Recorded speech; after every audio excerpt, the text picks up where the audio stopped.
God, they don't live forever.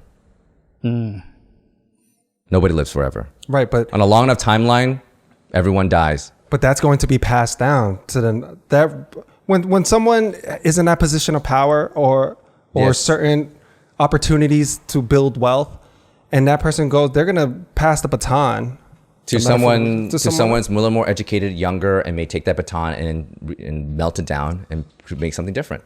I always say birds of a feather flock together. Yes, until something traumatic breaks up the formation. Right, but I'm not gonna bet on that. COVID just happened. Somebody lost a loved one. You almost lost a friend to a brain aneurysm. What do you think? You didn't think that changed your life? There are people that don't operate the way we do. Everyone loses someone They eventually. don't think like the way we do. Their love for power Of course. outweighs. I mean, let's just talk about it. Those people. But guess what? I have to also introduce you to the concept that power actually causes brain damage, and no one can truly hold on to power long enough, because if you've done the MRIs of brains of world leaders who've been in power for more than 10, 20 years, they don't do a lot of dumb mistakes that causes them to lose that power. Lucky Boys Podcast. You called out the things that are wrong in the medical system, but you don't have the answers there too. You don't have a total Oh, solution. I do have the answer. You never asked. Okay, what is it? For which part of the medical system? Let's talk about the money. Not make it profit, not make it for profit. Take the power away from the insurance companies. Done. Make it done deal. Do a combination, a mixture of Obamacare, NHS, and what Canada does, so that you take the for-profit leverage away from it. You take away RVUs. You take away the incentives. You take away Press Ganey, so that the people aren't scared of their own shadows. You take away the whole idea of a medical education as a business. And you do train people to genuinely believe in it. You get rid of student debt. You take the defense budget and you pay off the student debt and you invest in education. Done. Fixed. That's my answer. Who's going to implement that? Well, Let's just say all that works, but I'm not smart enough to understand all of those intricacies and to see the impact, because obviously when you change something, there'll be residual impacts elsewhere that could harm you. we are all doing So it. I'm not smart enough to understand that fully. We are all because doing it's not that. my field. We are all doing it behind the scenes right now as we speak. So who's we? Every one of us. The healthcare workers who believe in this, we are dismantling the system from within. I'm changing medical education. I literally had 3 people shadow me today when there's no paperwork whatsoever. I'm giving access to patient care without any expectation in return other than writing them a recommendation letter. No one's getting paid. No one's making money off of it. They're getting experiences. Patients are getting taken care of.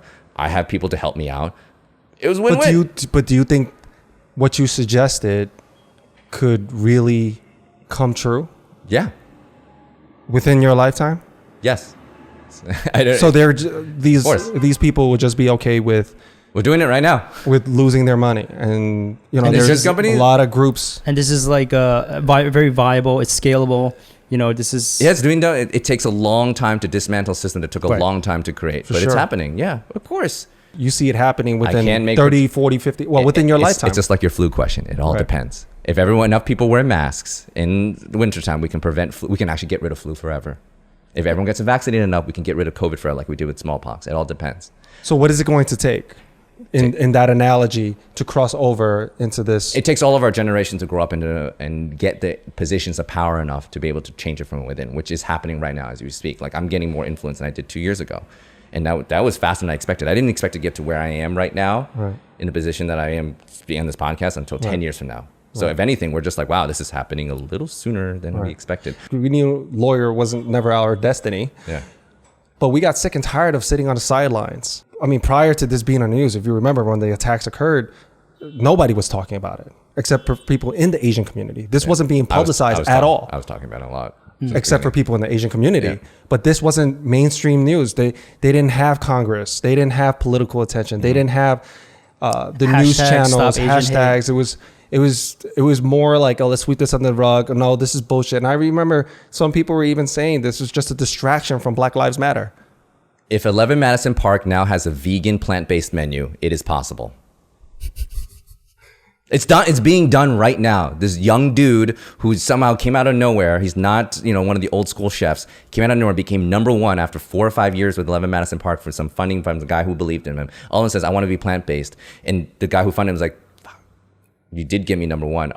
5 years ago, he'd be like, "No way, no money for you. You know it going plant-based." Now that he owned it, and now he's in that position, he can fully, and it's like, dare try to prove me wrong. All right. I got you where, and that's the same thing's happening now. It's gonna happen. Our progress has accelerated. You just have to believe in us. Now, for you who do doubt us, that does hold us back and slow us down. So please don't doubt us. Well, I Agree also with have a every question point, about but- the progress that's being made, and it seems like it's slowly getting to that. It's expanding and it's moving towards the right direction. But how about like you mentioned before, the powers that be? Now, They're gonna fight back. They want to hold on to that power. Thank God they don't live forever. Nobody lives forever. Right, but On a long enough timeline, everyone dies. that's going to be passed down to when someone is in that position of power or Yes. certain opportunities to build wealth, and that person goes, they're gonna pass the baton To The someone, metaphor- to someone's a little more educated, younger, and may take that baton and melt it down and make something different. I always say birds of a feather flock together. Yes, until something traumatic breaks up the formation. Right, but I'm not gonna bet on that. COVID just happened. Somebody lost a loved one. You almost lost a friend to a brain aneurysm. What do you think? You didn't think that changed your life? There are people that don't operate the way we do. Everyone loses someone. They eventually. don't think like the way we do. Their love for power Of course. outweighs. I mean, let's just talk about it. Those people. But guess what? I have to also introduce you to the concept that power actually causes brain damage, and no one can truly hold on to power long enough, because if you've done the MRIs of brains of world leaders who've been in power for more than 10, 20 years, they don't do a lot of dumb mistakes that causes them to lose that power. They were brilliant in their strategy to gain power because they were just up and coming. So Napoleon, Mao, Stalin, Hitler, they did a lot of military strategies that were considered intelligent. But then what happened when they held on to power, they made a lot of dumb mistakes that when they MRI'd a lot of the people who were similar to their brains, they found that they had a lot of brain damage, because power does actually cause a form of brain damage. And Wait, only- really? This is like how? There's a great article on how power does cause brain damage and dumb mistakes. I mean, the loss of empathy comes with power. And when you lose empathy, people turn on you. Yeah. You won't have that power last forever. The way to undo that, to hold on to power, it's for people who are CEOs who want to be benevolent, who don't do things that are considered out of touch, because we hear that all the time. You're out of touch, because they have so much power, is to do things that are sources of empathy. Watching a documentary of a humanitarian, volunteering anonymously, doing things that as a conscious practice. Obviously, people in power don't think about those things, not exactly on the top of the to-do list of a CEO.